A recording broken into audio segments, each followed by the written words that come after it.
the past 7 years in remote communities in regions 1, 2, and 9 of Guyana, CUSO Guyana, now CUSO International, with funding from the Canadian Program Partnership Agreement, the European Union, and Accenture, has established programs to ensure that poor and marginalized people are able to secure a livelihood.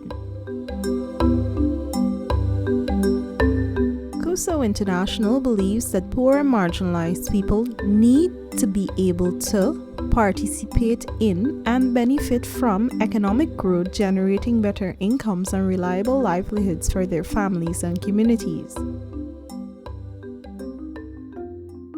We, the Amerindian people, now realize that we have money right in our community. Selected in 2010, Guyana became the 5th flagship country in the Accenture-funded Making Markets Work program. CUSO Guyana, now CUSO International, the implementing partner, aimed to improve the benefits Indigenous women, men, and youth gain through participating in the markets. To give women opportunities to earn an income while they're not working, and to help women to at least to educate them in some form of management. It was to improve lives, at least of women in the community, to have a better living standard.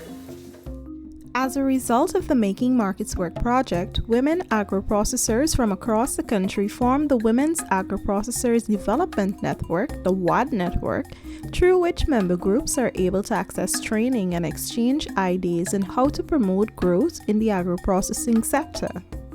Even before the WAD network came into being, ECO worked with groups actually that are now members of WAD network. We worked with them as individual group members in the area of food safety mainly. When the idea was proposed by CUSO actually for the formation of the network, we were happy because it was something that we had been trying to organize for a number of years. We knew what we wanted, but then we had to get someone to guide us. And they provided a guide that helped us along in exposing us to new ideas. Sometimes when you go around in the village, you see lots of coconuts wasting, peppers in the farm they're wasting. Sometimes we take things for granted, and we may never realize that we could have made pepper sauce and sell and make an earning. Workshops, study tours, and some of those things that we went through or that we did together brought out the hidden treasure that was there within each group and each person. She taught me a lot of things, a lot of personal, like confidence in myself. When I was there, I couldn't speak to, like how I speak to John or how I speak to you. I was shy, and I'm still shy. And I have that confidence in me that I could do something, and I have the knowledge also. I never regret joining the network or being a member of the network, because if you don't understand something, there's always somebody there to help you or could assist you, or maybe they know someone who they think could help you as well. Well, they approached me about things, that we should join it and what benefits that we could get from them, from the network. Some of the reasons that I look at were like training, marketing, packaging, redesigning packaging for my products. Basically to assist with distribution of products actually. And we were thinking in terms of a wholesale marketplace for these products. I would like to say that I have seen the strength in some of the ladies, especially for this Guy Expo here. I am so happy to see that there are young persons who have come out, which I was always looking forward to seeing it, and seeing them for the first time gives me that joy that indeed now they have seen something coming out of WADNet and they're willing to participate in it. And so we are very happy that we are more exposed with the Women's Network, and also we have learned that we can make money right in our home, right in our community. We do not have to go to seek jobs or employment in Brazil or in the mines. We can make our livelihood right here. Small-scale agro-processing was one of the main livelihood sectors in which CUSO International worked because women's groups do most agro-processing in hinterland communities, and women tend to suffer higher levels of poverty in many parts of the selected regions. The Amerindian women naturally has a skill for making and preserving stuff.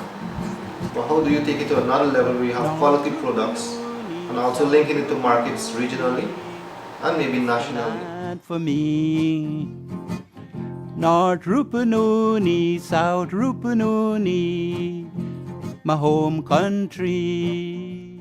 Support for the sector both created livelihood opportunities for women as well as promote the status of women in remote communities.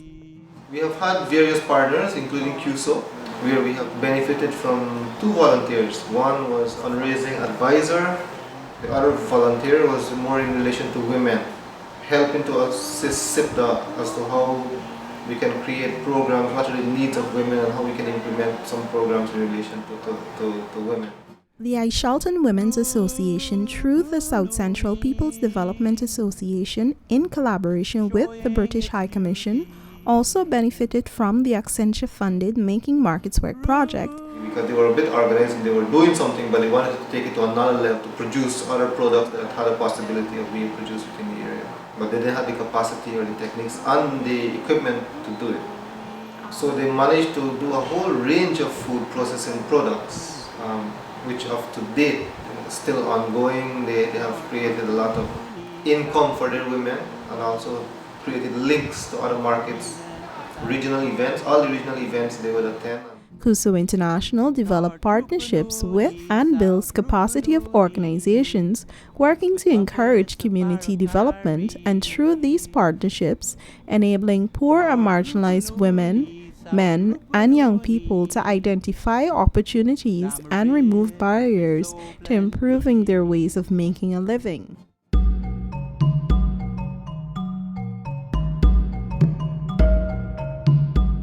During the implementation of the Accenture-funded Making Markets Work project, there was the EU-funded Empowering Amerindians to Achieve Their Rights (AIRS) project that worked to empower local authorities and organizations, the Amerindian Village Councils and Regional Democratic Councils, to provide sustainable services to community agriculture and income generation projects. I think it was a very ambitious project. It was to empower people, mostly I think in entrepreneurial skills, to build that capacity. It was very helpful when Sergio was here because he taught me how to really put the technical or the theoretical part of the accounting into practice, because he also helped me set up the QuickBooks accounting for NRDDB.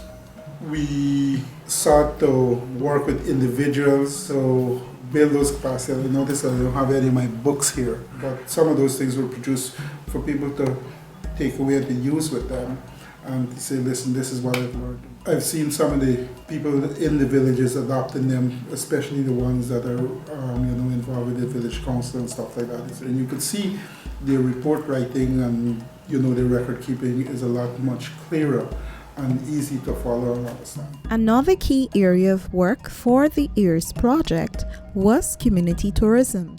One of the first tasks that VSU undertook was selecting a batch of persons that were keen in being involved in tourism in the community. And those were communities that were not really yet. They have the potential, but they've not had any tourism product as yet. Some also had the tourism product but still need some more experience. VSO was involved also to training some more community people from Napi and Mokomoko into guiding and management, etc. And after that, the VSO project came to an end, and then CUSO came into reality. CUSO continuing where VSO left off, and they have done training in different areas in agriculture, in natural resource management. You name it, everything that has to do with tourism and its environment. So CUSO has really been active, and they're still in the area, still supporting community development in all areas. Amerindian, Sustainable tourism was another livelihood sector CUSO International worked in. Conservation International, a non-profit environmental organization, has been working in partnership with CUSO International to execute a project titled Improving Livelihoods Through Low-Carbon Economic Development of the Rupununi. What it entails is working with the partner, identifying those identities that have the potential to develop their tourism product in a sustainable way to supplement their income. In the main, we concentrate on those entities that are delivering a sustainable model to communities as well. The aim of sustainable tourism is to ensure the development brings a positive experience for local people, tourism companies, and the tourists themselves. But I use the word entities because there are also commercial organizations or commercial bodies that are involved in the mix, and they too are essential to the sustainable development of tourism for the communities. A perfect example is Rewa, where Rewa has a lodge, and that lodge is being managed by individuals within the village, but its value is very clear in that most of its value goes to the community. The same applies to Surama. There are other bodies that are working within the Rupununi and are commercial, but they too are creating the opportunity for communities or individuals within communities to work with them to develop their capacity and hopefully to develop their capacity in such a way that that can be extended into the communities. In the foothills of the Kanuku Mountains lie Mukomoka, a village engaged in ecotourism. Alton Primus, a farmer from Mukomoka, started the Sky Valley waterfalls and adventure tours after the influx of tourists to the village increased as the border town of Latem grew. Because we use the water for drinking, it's the main source of our drinking water. The only way to really preserve it and to keep it safe from contaminating is that we had to do something, and that is where ecotourism comes in. Because ecotourism is all about preserving your environment and what you have. So instead of people just coming there and littering and messing it up, we decide as a community to go into ecotourism, and so people can pay a fee, and so we can be able to keep the place clean and safe. They were able to send 2 persons from the community to train for tour guiding. So that's one way the community benefits. So we have 2 tour guides in the community that was trained, and CUSO was the one that sponsored them. Though stationed in Latam, most of the Conservation International CUSO volunteers' work is done in the North Rupununi with well-established tourism enterprises, mostly eco-lodges, that need help improving their tourism products. What we've encountered is that we don't just work with communities, and the capacity is not limited just to working on the development within the communities or with those entities that are involved in tourism. But if you take, for example, Lethem, which is developing exponentially because it is a border town, what you find is that although we're not working, it is in the Rupununi, and we're not working necessarily with communities here, we are finding that there is a need for capacity development for the tourism product here in Lethem as well. So we hope through working with CI and the individuals who are in CI that we're going to be able to also develop their capacity so that they can then further develop the skills needed for sustainable tourism and spread that through the work of CI and other NGOs to the communities. CUSO International volunteers also play an integral role in the planning of the 2nd annual Benoni Stakeholders Business Forum. So we suggested to CI that we use the event as an opportunity to develop their capacity in terms of event planning. So that was our principal aim of working with them to deliver Rupununi Days, which included the business forum, a training event, a cocktail, and the expo. In the end, the networking and collaboration assisted by this process will support an integrated approach to the management of natural resources and sustainable economic development of the Rupununi.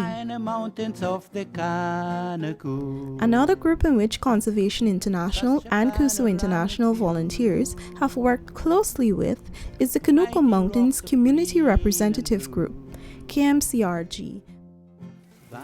Okay, KMCRG is a group of 11 communities that is made out of 11 communities that is adjacent to the Kanuku Mountains protected area. This group was formed by the village councils to help with the co-management of the protected area, the Kanuku Mountains protected area, and to help communities to develop themselves in a sustainable manner, traditionally, meaning maintaining their tradition and developing at the same time, using what they have. The person who represents KMCRG are the two showers of the communities and the senior councillors. One of the benefits is that we come together for information sharing. We come to report on what our communities are doing. And so we learn from each other on their experiences and some of the projects. Plan was developed, like a 10-year plan. They call it the VRDP, which is the Village Resource Development Plan, right? And so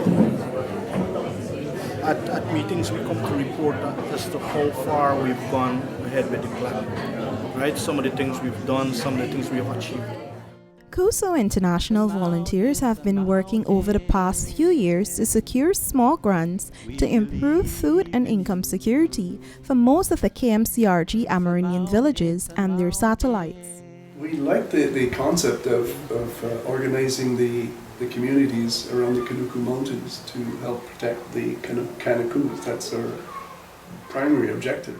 Premi administratively, myself technically. And what we are trying to do here is, like at the Secretariat, is try to offer them support. Mokomoko stands to benefit directly from KMCRG since we want to develop things traditionally. We are one of the lucky communities that KMCRG saw it fit to use as a model for the Faring project, which we know that Faring is traditional to us Amerindians. It will be a disaster project, and before we think about selling it, we'll have to keep certain amount as storage, and then the rest we'll think about selling it. We'll first have to satisfy the local market. There's a $5 million grant coming through the government to the community. The community submitted CDP, development plan, right? And so they wanted a juice factory because Napi is also noted for citrus. We have citrus farms along the Kanakus. While in the village of Quarry, the CUSO volunteers proposed a 5-acre cashew plantation as a way of improving the villagers' food and income security through sustainable natural resource management, which also builds climate change resilience. They asking if I could accept it. They say yes, and let me ask the people if they want. I keep a meeting. They say yes, they want a cashew tree in the community. First of all, we put the 5 acres for the plantation near a source of water, which is a well. We've repaired the well so that there'll always be water there. During the dry season, they'll have the well water. In the rainy season, we're putting storage tanks to collect the rainwater harvesting. So we're building a shed there, a rainwater collecting shed. 2 purposes, the one being to collect rainwater during the rainy season in storage tanks that we're going to put alongside the shed, close to the well, so that the water systems will be hooked up. And also provide a place for them to look after their kids, sling hammocks in the day, but the mothers could work in the plantation, and the kids are close by. They could even cook there in the shed. According to Steve, say, give a plot for them, piece of plot to plant their greens or provision, rainy season good, that is their produce.